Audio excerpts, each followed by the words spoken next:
Concerns over the fallout from the virus hit Wall Street last week, concerned about its possible effect on the global economy, which could hit the United States. But then the market bounced back. Well, Chris Markowski is host of the Watchdog on Wall Street radio show.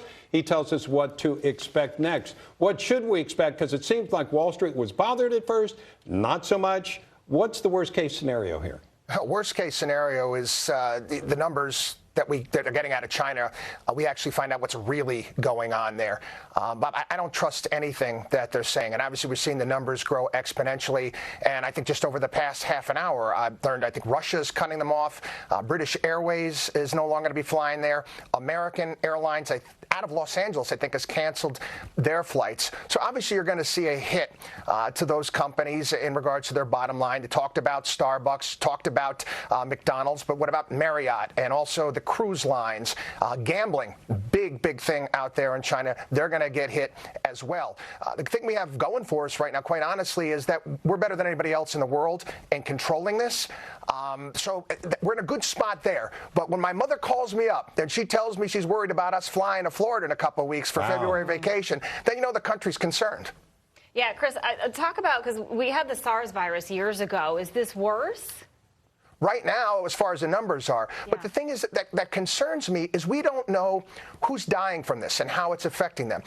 The flu kills thousands of people here in the United States every single year. And obviously, we know who's more at risk. Got younger people. We obviously have elderly people. If that's what's happening right now over in China, and younger people are able to fight this off to some degree, people a little bit stronger, that's a good sign. But we don't know. I haven't gotten any information in regards to who's dying, who's surviving, or anything right now. And word has it, it takes about a year. Well, that's saying that right now, Johnson & Johnson said they're going to have about a year before they're going to be able to come up with a vaccine for this. You know, sometimes things happen on Wall Street that affect the economy, that affect jobs, that affect inflation, and it's called a black swan event. Yes. Describe that for us and why that term may apply here. Well, I don't think this is so much of a black swan event in the fact that we know. I mean, Hollywood makes movies about it. A real black swan is you don't see it coming. Well, we didn't see this coming, right? Well, I mean, 2 weeks ago, you and I didn't know about this. Well, we've seen it happen in the past in regards to SARS. Hollywood makes movies about viruses that are coming out of China in the past. You got Contagion, and we also had the Outbreak movie here. We always knew it was a possibility. So again, this is why I think the market is handling it pretty well to some degree. The issue is where's it going to go from here? And right now, like I said, we're seeing a lot of action around the globe. You're seeing the Brits cut this off. You're seeing Russia cut this off. It's where it's going to stop. You know, my job is to worry about black swans for my clients. And yes, am I concerned about this? I am. I'm actually shocked at the market pullback to some degree. But I also want to remind everybody that 33% of the S&P 500 right now is in correction territory. Chris, is there anything that individuals that we can do?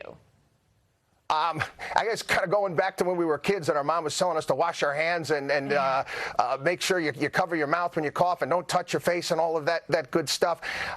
What about as an investor? I think she was asking from an investor standpoint. Well, as investors, I wouldn't change anything you're doing with your portfolio. I'm a financial planner, so we deal with these situations all the time. You might want to take advantage as an investor when some of these stocks sell off, where you're going to have pretty good entry points. You know, trying to guess what's going to happen next or trying to bet on the end of the world has always been a losing bet for investors. Yeah, guessing game for sure. Well, Chris Markowski, thanks so much for your insight, and definitely wash your hands as we were talking about